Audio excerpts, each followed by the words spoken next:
अल्हम्दुलिल्लाहि नहमदुहु व नस्तईनुहु व नस्तगफिरुहु व नऊज़ु बिल्लाहि मिन शुरूरि अनफुसिना व मिन सय्यिआति आमालिना मन यहदिहिल्लाहु फला मुदिल्ल लहु व मन युद्लिल फला हादिय लहु व अशहदु अल्ला इलाहा इल्लल्लाहु वहदहु ला शरीक लहु व अशहदु अन्न मुहम्मदन अब्दुहु व रसूलुहु अम्मा बाद फ़इन्न खैरल हदीसी किताबुल्लाह व खैरल हदी हदी मुहम्मदिन सल्लल्लाहु अलैहि वसल्लम व शर्रल उमूरी मुहदसातुहा व कुल्लु मुहदसतिन बिदअ व कुल्लु बिदअतिन ज़लाला व कुल्लु ज़लालतिन फिन्नार।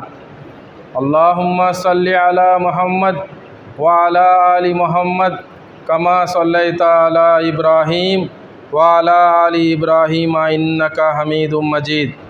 अल्लाहुम्मा बारिक अला मुहम्मद व अला आलि मुहम्मद कमा बारकता अला इब्राहीम व अला आलि इब्राहीम इन्नका हमीदुम मजीद। क़ाल अल्लाहु तआला फ़िल क़ुरआनिल मजीद अऊज़ु बिल्लाहि मिनश शैतानिर रजीम बिस्मिल्लाहिर रहमानिर रहीम। या अय्युहल्लज़ीना आमनू अतिउल्लाह व अतिउर रसूल वला तुबतिलू आमालकुम रब्बिश्रह ली सदरी व यस्सिर ली अमरी वहलुल उक़दतम मिन लिसानी यफ़क़हू क़ौली रब्बि ज़िदनी इल्मा आमीन। అనంత కరుణామయుడు అపార కృపాశీలుడు అయిన అల్లాహ్ పేరుతో ప్రారంభిస్తున్నాను.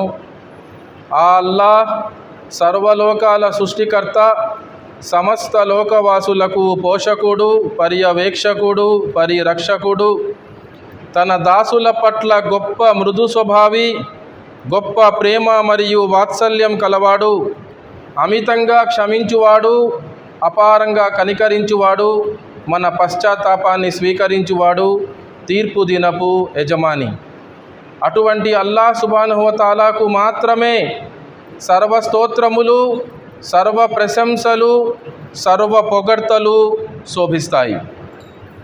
ప్రియమైన ధార్మిక సోదరులారా, సోదరిమణులారా, ఆ అల్లాహ్ సుబ్హానహు వ తఆలా మానవుల భౌతిక మనుగడ నిమిత్తం ఈ సృష్టిలో ఎన్నో ఏర్పాట్లు చేసి ఉన్నాడు. ఉదాహరణకు మన పాదాల కింద భూమిని ఒక పాన్పుగా తయారు చేశాడు. మన నెత్తిపై సప్తాకాశాలను ఒకదాని మీద ఒకదానిని స్తంభాలు లేకుండా నిల్చోపెట్టాడు. భూమి దొర్లిపోకుండా పర్వతాలను మేకులు మాదిరిగా పాతిపెట్టాడు. మనకు కనిపించే మొదటి ఆకాశాన్ని నక్షత్రాలతో ముస్తాబు చేశాడు. మరి ఆకాశం నుంచి వర్షాన్ని కురిపించి మృత భూమి నుంచి ఎన్నో రకాల, ఎన్నో రుచుల, ఎన్నో రంగుల, ఎన్నో సువాసనల మరియు ఎన్నో ప్రయోజనాలు గల పంటలను ఉత్పత్తి చేస్తున్నాడు. తద్వారా మానవులకు ఉపాధిని కల్పిస్తున్నాడు. అటువంటి అల్లాహ్ సుబ్హానహు వ తఆలా మానవ భౌతిక మనుగడ నిమిత్తం ఇన్ని ఏర్పాట్లు చేసినవాడు, మానవాళి మార్గదర్శక నిమిత్తం ఎటువంటి ఏర్పాటు చేయకుండా ఉంటాడా? అసంభవం. నా ప్రియమైన ధార్మిక సోదరులారా, సోదరిమణులారా, ఆ అల్లాహ్ సుబ్హానహు వ తఆలా మానవాళి మార్గదర్శక నిమిత్తం గ్రంథాలను అవతరింప చేస్తూ వచ్చాడు, ప్రవక్తలను పంపిస్తూ వచ్చాడు. ఈ పరంపరలో అల్లాహ్ సుబ్హానహు వ తఆలా చిట్ట చివరిగా అవతరింప చేసిన నిజ నిత్య పారాయణ గ్రంథం, సత్యాన్ని అసత్యాన్ని వేరు చేసి చూపించే సుస్పష్టమైన ఆదేశాలు కల గీటురాయి ఖురాన్ గ్రంథం. ఈ గ్రంథాన్ని అల్లాహ్ సుబ్హానహు వ తఆలా తన చిట్ట చివరి ప్రవక్త, మానవ మహోపకారి, హృదయాల విజేత అయిన ముహమ్మద్ సల్లల్లాహు అలైహి వసల్లం వారి హృదయ ఫలకాలపై అవతరింపచేశాడు. నా ప్రియమైన ధార్మిక సోదరులారా, సోదరిమణులారా, అల్లాహ్ సుబ్హానహు వ తఆలా అవతరింప చేసిన ఖురాన్ గ్రంథంలో మొత్తం 114 సూరాలు ఉన్నాయి. అల్హమ్దులిల్లా. అందులో అతి చిన్న సూరాలు, కేవలం 3 ఆయాతులు ఉన్న సూరాలు 3 ఉన్నాయి. అందులో ఒకటి సూరా అల్ అస్ర్. అల్లాహ్ అంటున్నాడు, ఔజు బిల్లాహి మినష్ షైతానిర్ రజీమ్, బిస్మిల్లాహిర్ రహ్మానిర్ రహీం, వల్ అస్ర్ ఇన్నల్ ఇన్సాన Luffy ఖుస్ర్ ఇల్లల్లదీన ఆమనూ వఅమిలుస్ సాలిహాతి వతవాసౌ bill Haq వతవాసౌ bill హక్కి వతవాసౌ బిస్ సబ్ర్. Allah అంటున్నాడు, కాలం సాక్షిగా, by the token of time, మానవుడు నష్టంలో పడి ఉన్నాడు. మానవులంతా నష్టంలో పడి ఉన్నారు, కొందరు మినహాయించి. ఆ కొందరు ఎవరయ్యా అంటే అల్లాహ్ అంటున్నాడు, ఎవరైతే విశ్వసించి సత్కార్యాలు చేశారో, ఒకరికి ఒకరు సత్యం గురించి, సహనం గురించి తాకీదు చేసుకున్నారో వారు తప్ప. అల్లాహ్ అంటున్నాడు, ఎవరైతే విశ్వసించి సత్కార్యాలు చేశారో, ఒకరికి ఒకరు సత్యం గురించి, సహనం గురించి తాకీదు చేసుకునేవారో, అటువంటి వారు తప్ప మిగతా మానవాళి మొత్తం నష్టంలో పడి ఉన్నారు అని అల్లాహ్ తాలా స్పష్టంగా ఈ సూరాలో తెలియచేశాడు. సోదరులారా, కేవలం మనము విశ్వసిస్తే సరిపోదు. విశ్వాసం తీసుకొని విశ్వసించిన తర్వాత సత్కార్యాలు చేయాలి. మరి సత్కార్యం అంటే ఏమిటి? అల్లాహ్ యొక్క బార్గాలో, అల్లాహ్ యొక్క కోర్టులో, అల్లాహ్ సమక్షంలో ఏ కార్యమైతే స్వీకరించబడుతుందో, ఏ కార్యం ద్వారా, ఏ పని ద్వారా, ఏ ఆచరణ ద్వారా మనం అల్లాహ్ యొక్క ప్రసన్నత సాధించగలమో, ఏ పని అయితే, ఏ ఆచరణ అయితే అల్లాహ్ యొక్క బార్గాలో స్వీకార యోగ్యం పొందుతుందో అదే సదాచారణ. మరి నేను ఖుత్బాలో మీ ముందు ఒక ఆయతు చదివాను, సూరా ముహమ్మద్. అందులో అల్లాహ్ అంటున్నాడు, యా అయ్యుహల్లదీన ఆమను అతిఉల్లాహ వఅతిఉర్ రసూల వలా తుబ్తిలు అమాలకుం. ఓ విశ్వాసులారా, అల్లాహ్ అంటున్నాడు విశ్వాసులను ఉద్దేశించి, ఓ విశ్వాసులారా, మీరు అల్లాహ్కు విధేయత చూపించండి, ఆయన ప్రవక్తకు విధేయత చూపించండి, మీ ఆచరణను, మీ కర్మలను వృధా చేసుకోకండి అంటున్నాడు. Do not waste your deeds, अपने अमाल को ज़ाये मत करो. आपके अमाल कब ज़ाये हो जाएंगे? जब वो सुन्नत के मुताबिक नहीं होंगे, तब वो अमाल ज़ाये हो जाएंगे. अल्लाह हम सब की हिफाजत करे, आमीन. సోదరులారా, జాగ్రత్తగా ఆలకించాలి. అల్లాహ్ అంటున్నాడు, ఓ విశ్వాసులారా, మీరు అల్లాహ్కు విధేయత చూపించండి, మరియు ఆయన ప్రవక్తకు విధేయత చూపించండి, మీ ఆచరణను వృధా చేసుకోకండి అంటున్నాడు. ఇక్కడ సున్నత్ యొక్క ప్రాముఖ్యత ఏమిటో అల్లాహ్ తాలా స్పష్టంగా తెలియచేశాడు మనకు. మరొక చోట మీరు తీసుకుంటే, సూరా ఆలి ఇమ్రాన్ తీసుకుంటే, సూరా నంబర్ 3లో అల్లాహ్ అంటున్నాడు, కుల్ ఇన్ కుంతుమ్ తుహిబ్బూనల్లాహ్. మీరు దావా చేస్తున్నారా అల్లాహ్ను ప్రేమిస్తున్నారు అని? అయితే మీరు సున్నత్తును పాటించాలి. ప్రవక్త ముహమ్మద్ సల్లల్లాహు అలైహి వసల్లం వారిని మీరు అనుసరించాలి, ఆయన్ను అనుకరించాలి. మీరు ఎవరెవరైతే అల్లాహ్ను మేము ప్రేమిస్తున్నాము అని దావా చేస్తున్నారో, క్లెయిమ్ చేస్తున్నారో, వారందరూ ఏం చేయాలి? నన్ను అనుసరించాలి అన్నారు ప్రవక్త ముహమ్మద్ సల్లల్లాహు అలైహి వసల్లం. నన్ను అంటే ప్రవక్త ముహమ్మద్ సల్లల్లాహు అలైహి వసల్లం. సోదరులారా, ఈరోజు నేను ఎంచుకున్న అంశము సున్నత్ యొక్క ప్రాముఖ్యత.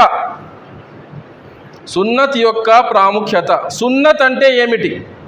సున్నత్ అంటే మన వాడుక భాషలో పద్ధతి, సంప్రదాయం, మెథడాలజీ, ట్రెడిషన్ అంటాం మనం. ఎవరి పద్ధతి? ప్రవక్త ముహమ్మద్ సల్లల్లాహు అలైహి వసల్లం వారి పద్ధతిని మనం సున్నత్ అంటాం ఇస్లాం ధర్మంలో. అయితే సున్నత్లో ఏ విషయాలు వస్తాయి? ప్రవక్త గారు ఏదైతే ఆజ్ఞాపించారో, ఒకటి ఆయన యొక్క ఆజ్ఞలు. రెండో విషయం ఆయన యొక్క ఆచరణ, ఆయన స్వయంగా ఆచరణ చేసి చూపించిన కర్మలు అవన్నీ సున్నత్లోకి వస్తాయి. మూడో విషయం, మరి ఏ విషయాల పట్ల ప్రవక్త ముహమ్మద్ సల్లల్లాహు అలైహి వసల్లం వారు సహాబాలు చేస్తుండగా ఆ ఆచరణ చూసి మౌనం వహించారో, వారిని వారించలేదో అవన్నీ కూడా సున్నత్ కిందకి వస్తాయి. సున్నత్లో 3 విషయాలు ఉన్నాయి. ఒకటి ప్రవక్త గారి ఆచరణ, రెండవది ఆయన యొక్క ఆజ్ఞలు, మూడవది ఏ ఆచరణ పట్ల అయితే ఆయన మౌనం వహించారో, అంగీకారం మౌనంగానే వ్యక్తం చేశారో అవన్నీ కూడా సున్నత్ కిందికి వస్తాయి. మరి ఏ ఆచరణ అయితే సున్నత్ ప్రకారం మనము అల్లా యొక్క ప్రసన్నత కోసం చేస్తామో ఆ ఆచరణ మాత్రమే అల్లా యొక్క బార్గాలో, అల్లా యొక్క కోర్టులో స్వీకార యోగ్యం పొందుతుంది. ఇది చాలా ముఖ్యమైన విషయం. మరి బిదత్ అంటే ఏమిటి? దీనికి వ్యతిరేకంగా బిదత్ ధర్మం విషయంలో కొత్త ప్రోకడ. మనకి నిర్వచనం తెలియాలి. కొందరు వితండవాదం చేస్తుంటారు. గురువుగారు మీరు ఇది బిద్దతు అది బిద్దతు అంటున్నారు కదా, మరి మీరేంటి చేతికి వాచ్ వేసుకున్నారు? ప్రవక్త ముహమ్మద్ సల్లల్లాహు అలైహి వసల్లం వారు వాచ్ వేసుకోలేదే, ప్రవక్త ముహమ్మద్ సల్లల్లాహు అలైహి వసల్లం వారు స్పెక్టకిల్స్ వాడలేదే, ప్రవక్త ముహమ్మద్ సల్లల్లాహు అలైహి వసల్లం వారు గుర్రం మీద, ఒంటె మీద, కంచెర గాడిద మీద కదా సవారీ చేసింది, ప్రయాణం చేసింది. మీరు మరి బైక్లో వెళ్తున్నారేంటి, ఇది బిద్దత్ కాదా అని వితండవాదం చేస్తుంటారు కొంతమంది, అజ్ఞానం చేత, అమాయకత్వం చేత. బిద్దత్ అంటే నిర్వచనం ఏమిటి? ఫస్ట్ ఆఫ్ ఆల్ బిద్దత్ అంటే దేన్ని అంటారు? దీనికి కొన్ని షరతులు ఉన్నాయి. ఒకటి, అది ధర్మానికి సంబంధించిన విషయమై ఉండాలి. నేను వాచ్ వేసుకోవడము, బైక్ నడపడము ధర్మానికి సంబంధించిన విషయం కానే కాదు. ఒకటి, అది ధర్మానికి సంబంధించిన విషయం ఉండాలి. రెండవది, అది కొత్త పోకడ అయి ఉండాలి. అంటే ప్రవక్త ముహమ్మద్ సల్లల్లాహు అలైహి వసల్లం వారి జీవితంలో కానీ, సహాబాల జీవితంలో కానీ, వారి యొక్క అనుచర సమాజమైన తాబీయిన్ వారి జీవితంలో కానీ, వారి యొక్క అనుచర సమాజమైన తబే తాబీయిన్ వారి జీవితంలో కానీ వాటికి ఆధారము లేకుండా ఉండాలి. దాన్ని మనం బిదత్ అంటాం. కొత్త ప్రోకడ అంటే ధర్మంలో లేని విషయం అన్నమాట, జొప్పించబడిన విషయం. మూడవది, పుణ్యాన్ని ఆశిస్తూ చేయడం, సవాబ్కి నియత్సే కన్నా. నేను వాచ్ వేసుకుంటున్నప్పుడు నేనేమైనా దీనికి పుణ్యం ఆశిస్తున్నానా? అల్లా నుంచి? కానే కాదు. ఇది ధర్మానికి సంబంధించిన విషయమా? కానే కాదు. కాబట్టి బిదత్ అంటే నిర్వచనం ఏమిటో మనం ముందు తెలుసుకోవాలి సోదరులారా. ఇది చాలా ముఖ్యమైన విషయం.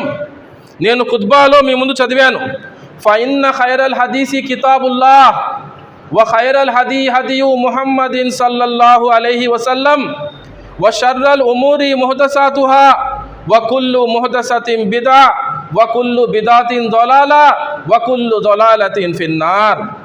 ధర్మం విషయంలో ప్రతి నీచమైన విషయాలు, ధర్మం విషయంలో నీచమైనవి, అసహ్యకరమైన విషయాలు ఏమిటో తెలుసా? కొత్త విషయాలు, కొత్త ప్రోకడలు. ప్రతి కొత్త ప్రోకడ మార్గభ్రష్టత్వమే. ప్రతి మార్గభ్రష్టత్వము నరకం వైపుకు తీసుకొని వెళ్తుంది అని స్పష్టంగా ముహమ్మద్ సల్లల్లాహు అలైహి వసల్లం వారు తెలియచేశారు. ప్రతి జుమ్మా ఖుత్బాలో మీరు ఇవి వింటూనే ఉంటారు. అంటే ధర్మానికి సంబంధించిన ప్రతి కొత్త ప్రోకడ మార్గభ్రష్టత్వం. ప్రతి మార్గభ్రష్టత్వం ఎక్కడికి తీసుకొని వెళ్తుంది? నరకానికి తీసుకొని వెళ్తుంది. అల్లా రక్షించుగాక. కాబట్టి సున్నత్ విషయంలో, బిదత్ విషయంలో మనము జాగ్రత్త వహించాలి సోదరులారా. ఆ రోజున ప్రవక్త ముహమ్మద్ సల్లల్లాహు అలైహి వసల్లం వారు అంటున్నారు, నేను మీకు మళ్ళీ ఒకరోజు తారసపడతాను, కనిపిస్తాను. ఎక్కడా?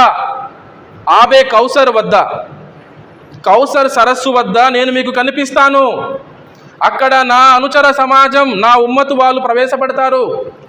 ఒక్కొక్కరుగా వస్తూ ఉంటారు. నేను వాళ్ళని చూసిన వెంటనే నేను వాళ్ళని గుర్తిస్తాను, వీళ్ళు విశ్వాసులు, నా యొక్క అనుచర సమాజం అని. అక్కడ నీళ్లు తాగిన, ఆ సరస్సు యొక్క, కౌసర్ యొక్క నీరు తాగిన ప్రతి వ్యక్తికి మరి ఎప్పటికీ దాహం కలగదు.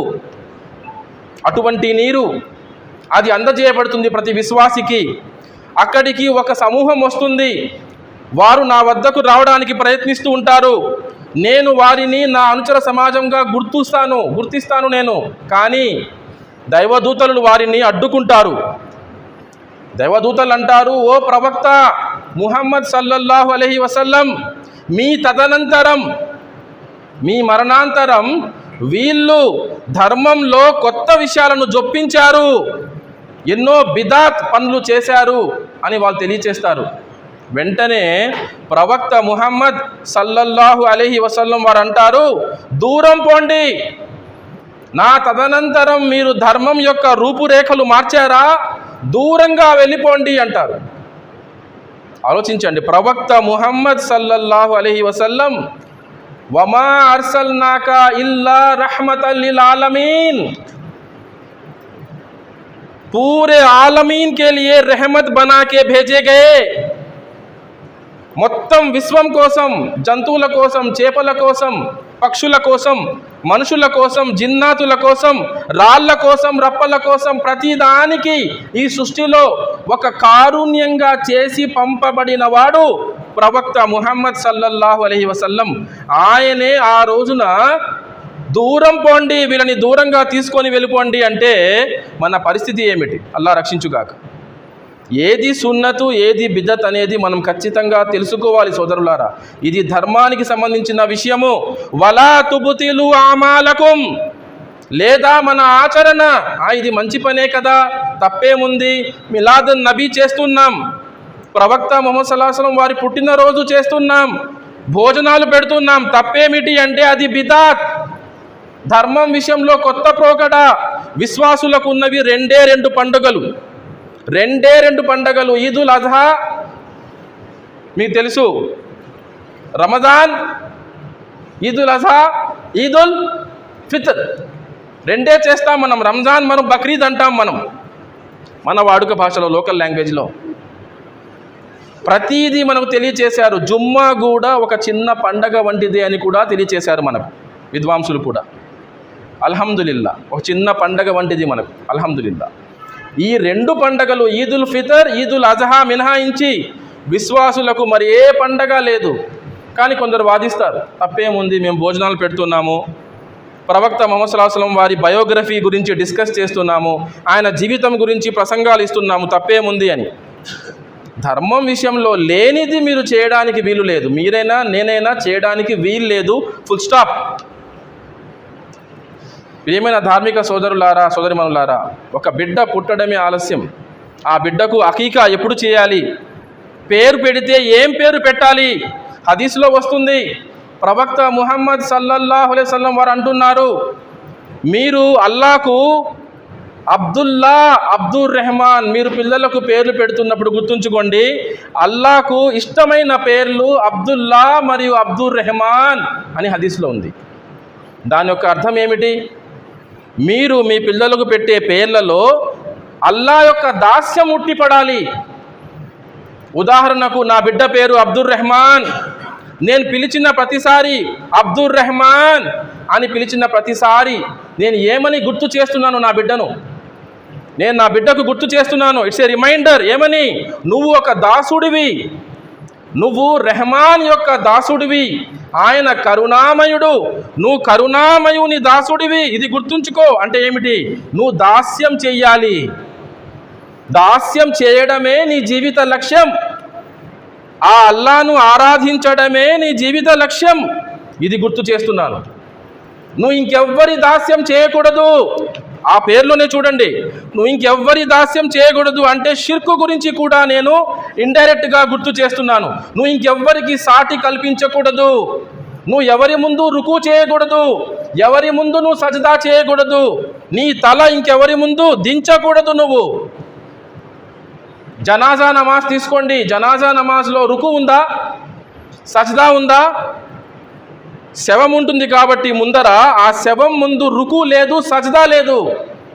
అంటే ఎంత జాగ్రత్తగా అల్లాహ్ సుబ్హానహు వ తఆలా మన ధర్మాన్ని మనకు అందచేశాడు. ఆలోచించండి, లోతుగా పరిశీలించండి, యోచన చేయండి ఈ విషయం గురించి.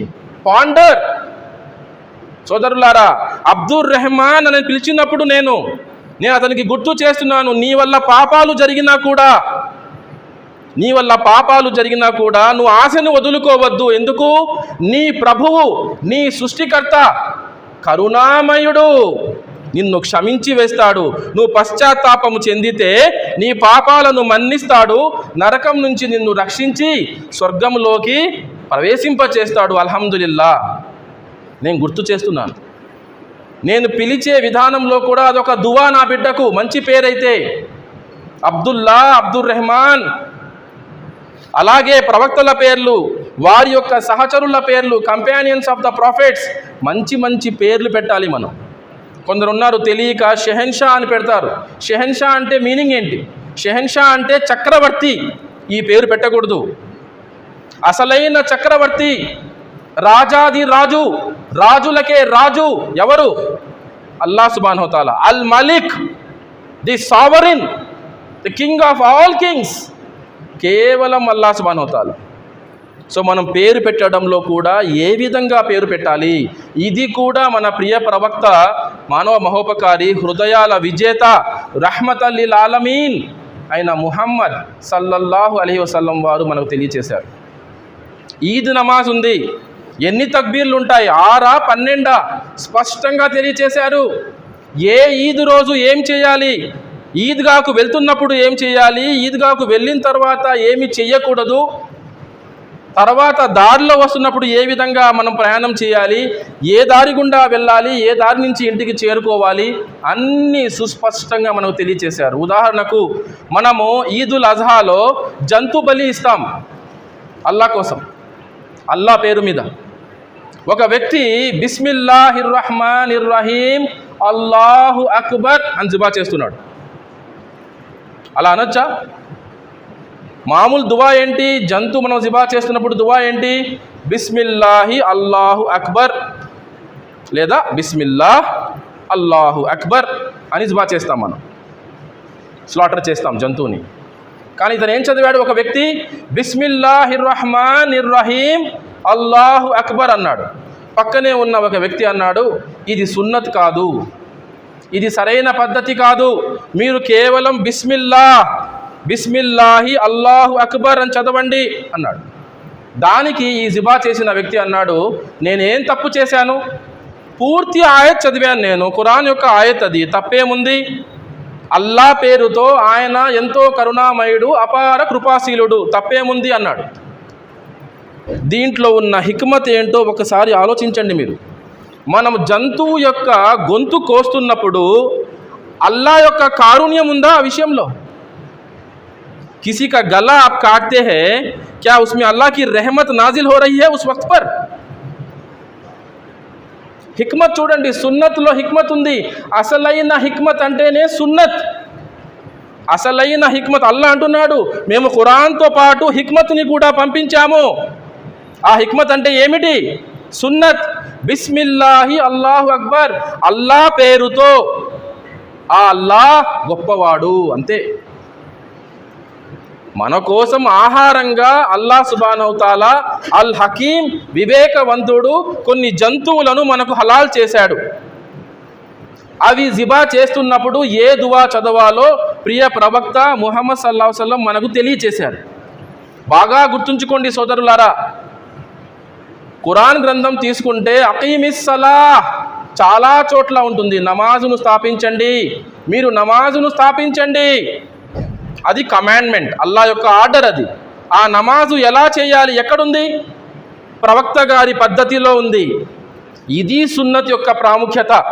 ఏమి చెయ్యాలో అల్లా ఆజ్ఞాపించాడు, ఎలా చెయ్యాలో ప్రవక్త ముహమ్మద్ సల్లల్లాహు అలైహి వసల్లం వారు మనకు వివరించారు. వహీ ద్వారా ప్రవక్త ముహమ్మద్ సల్లల్లాహు అలైహి వసల్లం వారికి ఈ జ్ఞానం ఇవ్వబడింది. అల్హమ్దులిల్లా. నమాజ్ ఎలా చేయాలి, ఫజర్ నమాజ్లో ఎన్ని సున్నతులు, ఎన్ని ఫరజులు, జుమ్మాలో ఎన్ని, ఈద్ నమాజ్లో ఎన్ని, జనాజా నమాజ్ ఎలా చేయాలి, జనాజా నమాజ్కి అజా ఉందా, ఇకామత్ ఉందా, సనా ఉందా? ఈ 3 లేవు. చనిపోయింది స్త్రీ అయితే నమాజ్ చదివించే ఇమాం ఎక్కడ నిల్చోవాలి, పురుషుడైతే ఎక్కడ నిల్చోవాలి, చిన్నపిల్లలైతే ఏం దువా చదవాలి, ఏ పదాలు మారుతాయి ఆ దువాలో, అల్లాహు అక్బర్, ప్రతీది సూక్ష్మంగా మనకు వివరించడం జరిగింది. అల్హమ్దులిల్లా. జకాత్ ఇవ్వాలి, ఏ జంతువు మీద ఎంత ఇవ్వాలి, అగ్రికల్చర్ ల్యాండ్ అయితే, సాగు భూమి అయితే ఎంత ఇవ్వాలి, అందులో పక్కనే సెలయేరు ఉంది, నీటి యొక్క ఇంతజాం ఉంది, మీకు అక్కడ ఏర్పాటు ఉంది, అప్పుడు జకాత్ ఎంత? లేదు మీరే మోటార్ ఫిక్స్ చేసుకొని వాటర్ తీసుకుంటున్నారు భూమిలో నుంచి, అప్పుడు ఎంత? ప్రతి దాని గురించి సూక్ష్మంగా వివరించడం జరిగింది. ఏం చెయ్యాలి ఖురాన్లో ఉంది, ఎలా చెయ్యాలో సున్నత్, ప్రవక్త ముహమ్మద్ సల్లల్లాహు అలైహి వసల్లం వారి పద్ధతి. ఇది మనం బాగా గుర్తుంచుకోవాలి. మీరు సహాబాలను తీసుకుంటే వాళ్ళ గురించి అల్లాహ్ సుబ్హానహు వ తఆలా సర్టిఫికేట్ ఇష్యూ చేశాడు. అల్లాహ్ వారి పట్ల సంతుష్టుడయ్యాడు, రదియల్లాహు అన్హుం. ఎందుకన్నాడు? Allah is pleased with them. ఎందుకన్నాడు అల్లాహ్ తాలా? చూడండి, ప్రవక్త ముహమ్మద్ సల్లల్లాహు అలైహి వసల్లం వారు జుమ్మా ఖుత్బా కోసమని నిల్చున్నారు. సహాబాలు కొందరు నిల్చొని ఉంటే మస్జిద్లో కూర్చోమన్నారు. కూర్చోండి, మీరు కూర్చోండి అన్నారు. ద్వారం దగ్గర ఉన్నారు అబ్దుల్లా బిన్ మసూద్ రజియల్లాహు అన్హు, ఆ తలుపు దగ్గర ఉన్నారు. ఆయనకు వినిపించడమే ఆలస్యం, ఆయన అక్కడే కూర్చుండిపోయారు. తలుపు దగ్గరే ఆయన కూర్చుండిపోయారు. ప్రవక్త గారు అన్నారు, అబ్దుల్లా బిన్ మసూద్ మీరు లోపలికి రండి, లోపలికి వచ్చి కూర్చోండి అన్నారు. మీరు లోపలికి వచ్చి కూర్చోండి అన్నారు. ఏ విధంగా వాళ్ళు ప్రతి ఆజ్ఞను ఏ విధంగా ఫాలో అయ్యేవారో నేను జాగ్రత్తగా గుర్తుంచుకోవాలి. ఒక సంఘటన మీ ముందు ఉంచబోతున్నాను. బరీరా రజియల్లాహు అన్హా ఆవిడ గారి భర్త ముగైస్ రజియల్లాహు అన్హు. ముగైస్ రజియల్లాహు అన్హు ఒక బానిసగా ఉండేవాడు. ఆయన ఒక బానిసగా ఉండేవాడు. వీళ్ళిద్దరికి వివాహమైంది, ఒక బాబు కూడా పుట్టాడు. కానీ బరీరా రజియల్లాహు అన్హా ఆయనతో ఉండడం, తన భర్తతో ఉండడం ఇష్టం లేదు. తనకు విడాకులు తీసుకోవాలని తను అనుకుంది. అయితే ముగైస్ రజియల్లాహు అన్హు వారు వచ్చి, ప్రవక్త కళ్ళలో నుంచి నీళ్లు కారుతున్నాయి, ఓ ప్రవక్త ముహమ్మద్ సల్లల్లాహు అలైహి వసల్లం మీరు నా తరఫున బరీరా రజియల్లాహు అన్హాకు సిఫారసు చేయండి అని విన్నవించుకున్నారు, రిక్వెస్ట్ చేశారు. మీరు నా తరఫున నా భార్యకు బరీరా రజియల్లాహు అన్హాకు సిఫారసు చేయండి అన్నారు. ప్రవక్త ముహమ్మద్ సల్లల్లాహు అలైహి వసల్లం వారు అన్నారు, బరీరా, తన భార్యతో అన్నారు, బరీరా నీవు అల్లాహకు భయపడు, ఇత్తకుల్లా, నీవు అల్లాహకు భయపడు, నీ తనయుడి తండ్రి విషయంలో అల్లాహకు భయపడు అన్నారు. అంటే నువ్వు అల్లాహకు భయపడి అతనితో కాపురం చేయి, అతనితో కలిసి ఉండు, విడిపోవద్దు అన్నారు. దానికి ఆవిడ ప్రవక్త గారు చెప్పిందంతా పూర్తిగా విన్న తర్వాత ఒక ప్రశ్న వేసింది, ఓ ప్రవక్త, ఇది మీ యొక్క ఆజ్ఞనా? మీరు నన్ను ఆజ్ఞాపిస్తున్నారా ఈ విధంగా అని అడిగింది. దానికి జవాబుగా అన్నారు ముహమ్మద్ సల్లల్లాహు అలైహి వసల్లం వారు, కాదు, నేను ఆజ్ఞాపించడం లేదు, సిఫారసు చేస్తున్నాను అన్నారు. I'm not commanding you, I'm recommending.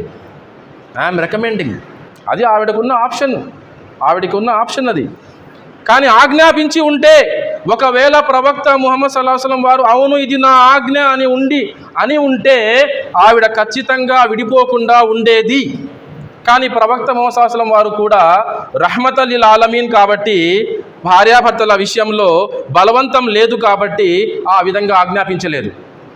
Sura Ahzab తీసుకుంటే అల్లాహ్ అంటున్నాడు, ఓ విశ్వాసులారా, ఒక విషయంలో అల్లాహ్ మరియు ఆయన యొక్క ప్రవక్త ఒక నిర్ణయం చేసిన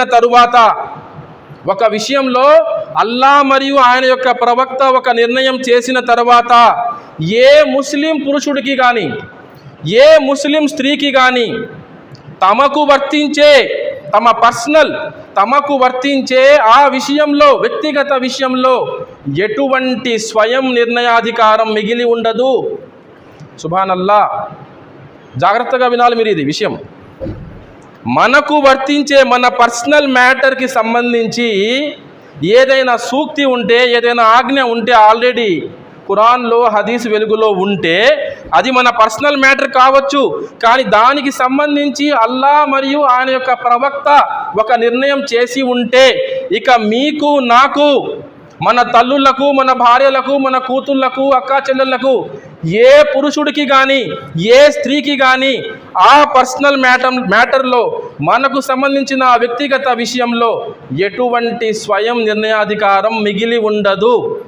ఏ విధంగా అయితే ఆజ్ఞాపించబడిందో అదే మనం పాటించాలి. ఇది సున్నత్ యొక్క ప్రాముఖ్యత. ఈ రోజున చూడండి ఎన్ని వంకలు పెడుతున్నాం మనం. సున్నత్ విషయానికి వచ్చేసరికి ఎన్ని వంకలు, ఏదో ఒక వంక చెప్పి ఆ విషయాన్ని దాటేస్తున్నాం మనం. ప్రతిదానికి మన వేషధారణ దగ్గర నుంచి మీ దైనందిన జీవితంలో మీరే ఒకసారి నిజాయితీగా మీ గుండెల మీద చేతులు వేసుకొని మీరే ఆలోచించుకోండి. ఇక్కడ ఉన్న వాళ్ళలో ఎంతమంది ఈరోజు ఫజర్ నమాజ్ జమాత్తో పాటు స్థాపించారు? మీకు మీరే ఆలోచించుకోండి.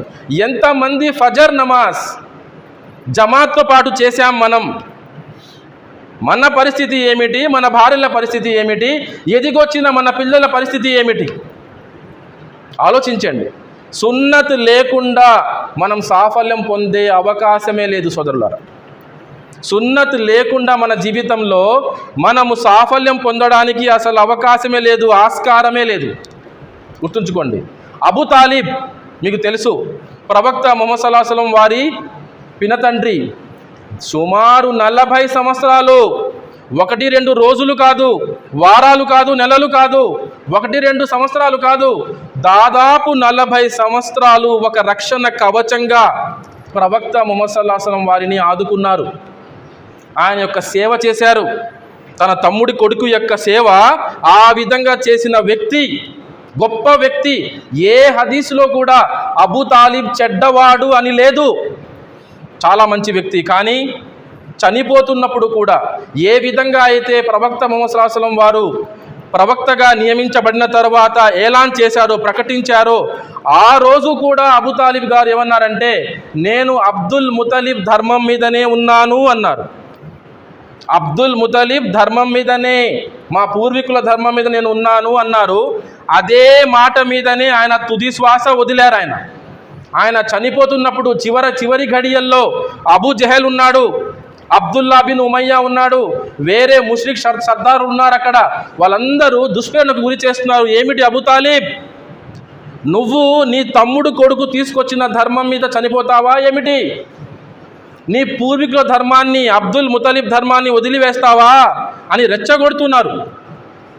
ప్రవక్త ముహమ్మద్ సల్లల్లాహు అలైహి వసల్లం వారు పక్కనే కూర్చొని నెమ్మదిగా ఆయన్ని బతిమిలాడుకుంటున్నారు. మీరు ఒక్కసారి నా చెవుల్లో నెమ్మదిగా చెప్పండి, లా ఇలాహా ఇల్లల్లాహ్, నేను అల్లాను వేడుకుంటాను, ఒక్కసారి చెప్పండి అంటే ఆయన అప్పుడు కూడా చనిపోతున్నప్పుడు అన్న చివరి మాట, నేను అబ్దుల్ ముతలిబ్ ధర్మం మీదనే ఉన్నాను అన్నారు. చనిపోయారు.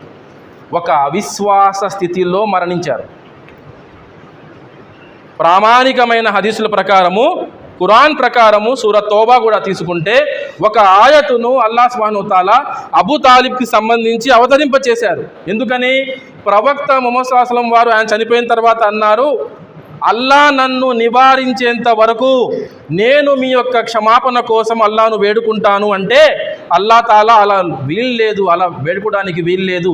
ఎవరైతే అవిశ్వాస స్థితిలో మరణించారని మీకు కరాఖండిగా తెలిసిపోయిందో అటువంటి వారి గురించి మీరు క్షమాభిక్ష కోసం వేడుకోవడానికి మీకు అవకాశం లేదు, ఆస్కారం లేదు అని వారించాడు అల్లా తాలా. అప్పుడు ఆయన అది మానేశారు కూడా. మరొక చోట అల్లా అంటున్నాడు, హిదాయత్ అనేది నా చేతిలో ఉంది. ఓ ప్రవక్త, ఎవరికి హిదాయత్ ఇవ్వాలి, ఎవరికి హిదాయత్ ఇవ్వకూడదన్న విషయము నా చేతుల్లో ఉంది, మీ చేతుల్లో కాదు అన్నారు అల్లాహ్ సుబ్హానహు వ తఆలా. ఈ చనిపోయిన తర్వాత అతని సొంత కుమారుడైన అలీ రజియల్లాహు అన్హు ఖననం చేయడానికి, పూడ్చిపెట్టడానికి వెళ్ళలేదు. ఎందుకు? చనిపోయింది ఎవరు? తన తండ్రి. ప్రవక్త ముహమ్మద్ సల్లల్లాహు అలైహి వసల్లం వారిని ఆదుకున్న గొప్ప వ్యక్తి, కానీ అవిశ్వాసంలో మరణించాడు. అందుకు వెళ్ళలేదు. ఎందుకు? అవిశ్వాసికి గుసులు ఉందా? అవిశ్వాసికి జనాజా నమాజ్ ఉందా? లేనే లేదు. కానీ ఈ రోజున నమాజు చేయని వ్యక్తి, తన జీవితం మొత్తం నమాజు చేయని వ్యక్తి చనిపోతే మనం అల్లాహ్ యొక్క ఆజ్ఞలు పక్కన పెట్టేసి జనాజా నమాజ్ చేస్తున్నాం. అది స్వీకారయోగ్యం పొందుతుందా? ఒక అవిశ్వాసికి తేడా నమాజ్. బిన్ బాజ్ రహిమహుల్లా అంటున్నారు, శుక్రవారం వదిలి శుక్రవారం నమాజ్ చేసేవాడు. ఈ జుమ్మా వస్తాడు, మళ్ళీ నమాజులు ఏవి చేయడు, మళ్ళీ నెక్స్ట్ జుమ్మా వరకు వేచి ఉంటాడు. ఆ రోజు జుమ్మా అదా చేస్తాడు, చివరి గడియల్లో వస్తాడు, వెళ్ళిపోతాడు. అటువంటి వ్యక్తి అవిశ్వాసి అన్నారు హజరత్ బిన్ బాజ్ రహిమహుల్లా, ఆయన యొక్క ఫత్వా. ఎందుకు? హదీసే ఉంది, ఒక అవిశ్వాసికి తేడా నమాజ్. భార్య బేనమాజీ అయినా భర్త బేనమాజీ అయినా కూడా ఎన్నోసార్లు మందలించిన తర్వాత కూడా అదే ధోరణి కంటిన్యూ అయితే మీకు తెలుసా ఏమవుతుందో? గవర్నమెంట్ ఖాజీ గారిని అడగండి, ఖురాన్ మరియు హదీస్ వెలుగులో ఇమ్మనండి జడ్జిమెంట్, తీర్పు. నికా సంబంధం ఉండదు, ఇంకా మిగిలి ఉండదు. అల్లాహు అక్బర్, నికా సంబంధం కూడా మిగిలి ఉండదు. అటువంటి సీరియస్ విషయం అది. ఆలోచించండి, ఈ రోజున ప్యాలెస్తీన్లో ఇలా అవుతుంది, సిరియాలో అలా అయింది, బర్మాలో ఇలా జరిగింది. మన పరిస్థితి ఏమిటి? మన విశ్వాసం ఎలా ఉంది? ఎంత బలహీనంగా ఉంది? మన పిల్లల సంగతి ఏమిటి?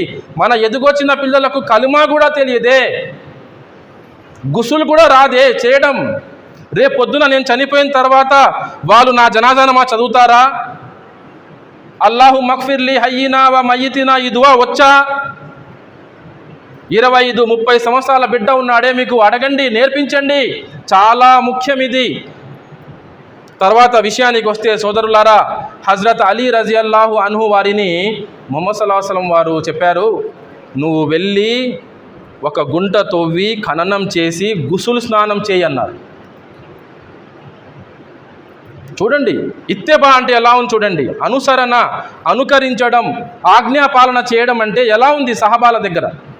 ఆయన మరో మాట అనకుండా వెళ్ళి ప్రవక్త ముహమ్మద్ సల్లల్లాహు అలైహి వసల్లం వారు చెప్పినట్టుగా చేసి గుసులు స్నానం చేశారు. ముందేమో నేను చేయనని చెప్పారు, అతను అవిశ్వాసి, నేను చేయనన్నారు. కానీ ప్రవక్త గారు ఆజ్ఞాపించిన తర్వాత ఒక గుంట తవ్వారు, వెళ్ళారు, ఖననం చేశారు. నువ్వు గుసులు చేయి అన్నారు, నువ్వు గుసులు స్నానం చేసి రా అన్నారు. ఆ విధంగానే చేశారు. సోదరులారా, సున్నత్ లేకపోతే there is no success. There is no success in this world and in the hereafter without the sunnah of our beloved prophet, the winner of hearts, the one who was sent as a mercy for all that exists in the universe, that is none other than Prophet Muhammad sallallahu alaihi wasallam. మనం ఈ విషయాన్ని నమ్మాలి, మనస వాచ కర్మన మనం దీని మీదకి వచ్చేయాలి. అప్పుడు చూడండి అల్లాహ్ తాలా మనకు ఎటువంటి జీవితాన్ని ఈ లోకంలో ఇస్తాడో. సోదరులారా, ప్రతి చోట కూడా మీకు ఏ ఆజ్ఞ వచ్చినా కూడా ఎలా చెయ్యాలో అన్నది మనకు నేర్పించింది ప్రవక్త ముహమ్మద్ సల్లల్లాహు అలైహి వసల్లం. సో ఆయన పద్ధతితోనే మనకు సాఫల్యం, ఆయన పద్ధతితోనే మన ఏ ఆచరణ అయినా సరే అల్లాహ్ యొక్క మార్గాలో స్వీకారయోగ్యం పొందుతుంది. అల్లాహ్ సుబ్హానహు వ తఆలా మనకు ఏ విషయాన్ని ఏ విధంగా అర్థం చేసుకోవాలో ఆ విధంగా అర్థం చేసుకునే సౌభాగ్యాన్ని కలిగించుగాక. ఆమీన్. మనందరి పాపాలు మన్నించబడి మనం అందరము కూడా నరకం నుంచి రక్షించబడి మన తల్లిదండ్రులతో, భార్యా పిల్లలతో, మన తోబుట్టువులతో, స్నేహితులతో అల్లాహ్ యొక్క జన్నతుల్ ఫిర్దౌస్లో చేరుగాక. ఆమీన్. వా ఆఖిరు దావానా అనిల్ హమ్దులిల్లాహి రబ్బిల్ ఆలమీన్.